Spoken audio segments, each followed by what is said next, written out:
এই যে দেখেন আমার হাতে যে প্যাকেটগুলো দেখতেছেন, এই প্যাকেটগুলো কিন্তু আমি আজকে সংগ্রহ করছি, হ্যাঁ, ঢাকা থেকে।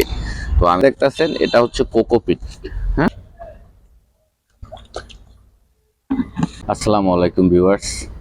তো তো আমি আপনাদেরকে অনেকদিন যাবত বলতেছি যে আমার এখানে গাছ রোপণ করব, কারণ ভালো কোনো বীজ পাই না, সেই কারণে হয়তো আমি রোপণ করি না।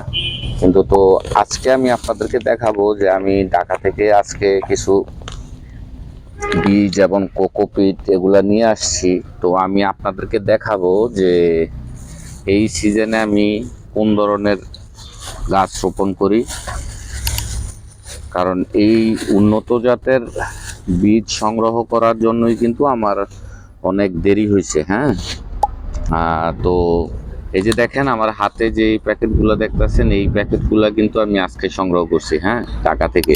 তো আমি আপনাদেরকে বলবো যে কোন প্যাকেটটা কি। এটা হচ্ছে চেরি টমেটো ব্ল্যাক। হ্যাঁ, চেরি টমেটো এটা। আর এই যে এখানে নিয়ে আসলাম আমি আরেকটা, এটা হচ্ছে আপনার যেই ব্ল্যাক টমেটো, বাট বড়টা, বড় জাতের যেই টমেটোটা হয়, ব্ল্যাক টমেটো বড়। আর এইখানে লক্ষ্য করে দেখবেন এটা হচ্ছে শসা। হ্যাঁ, এই যে চাইনিজ যে শসাগুলা যে গিটে গিটে ধরে, তো ওই শসাটাই কিন্তু এটা। এটা দেখতেছেন এটা হচ্ছে হলুদ চেরি টমেটো। তো আমি আগের সিজনে কিন্তু আমি হলুদ চেরি টমেটো এবং কি লাল চেরি টমেটো এগুলা চাষ করছি। তো হলুদ চেরি টমেটোর বীজটা আমি রাখছিলাম, কিন্তু বীজটা খুঁজে পেতেছি না, তো সেই কারণে আবার আরেকটা নিয়ে আসলাম। কারণ এই হলুদ চেরি টমেটোটা ফলনও ভালো হয়, আবার খেতেও অনেক সুস্বাদু, মিষ্টি লাগে। আর এটা হচ্ছে 12 মাসি টমেটো। হ্যাঁ, এটা কোনো সিজন নাই, আপনি 12 মাস চাষ করতে পারবেন। তো সেক্ষেত্রে এই প্যাকেটটা একটু বড়। আমি এই 12 মাসি টমেটোর যে বীজটা, এই বীজটা কিন্তু বড় প্যাকেট নিয়ে আসছি, কারণ এটা দরকার লাগবে। হ্যাঁ, অন্তত এই যে এটা দেখতেছেন এটা হচ্ছে কোকোপিট। হ্যাঁ, যদি লক্ষ্য করে দেখেন এটা হচ্ছে কোকোপিট। এটা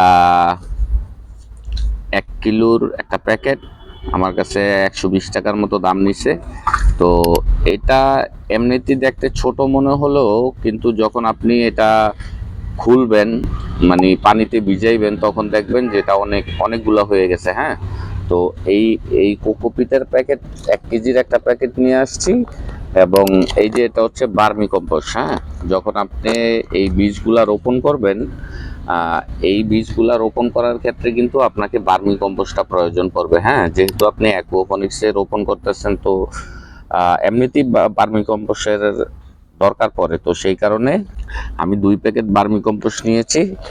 ভালো মানের উন্নত জাতের বীজ না পাওয়ার ফলেও কিন্তু আমার এটা আমি প্রায় 2-3 মাসের মতো গ্যাপ রাখছি। তো যেহেতু আমার বীজ হাতে চলে আসছে, তো পরবর্তী ভিডিওতে দিয়ে দিব যে কিভাবে আমি বীজগুলা রোপণ করি। বীজ তো আপনারা যারা আমার চ্যানেলে নতুন দর্শক, চ্যানেলটা সাবস্ক্রাইব করে দিবেন এবং ভিডিওটা ভালো লাগলে একটা লাইক দিবেন। আর কোনো কিছু জানার থাকলে কমেন্ট করবেন, আমি ইনশাল্লাহ আপনাদের কমেন্টের উত্তর দিয়ে দিব। কারণ আপনারা অনেকেই কিন্তু জানতে চান এই বীজ সম্বন্ধে, এবং কি বীজগুলা কিভাবে রোপণ করা হয় ওই ক্ষেত্রেও কিন্তু আপনারা জানতে চান। তো সেক্ষেত্রে আপনারা যদি যে কোনো প্রশ্ন করলে আমি আপনার প্রশ্নের উত্তর দিয়ে দিব।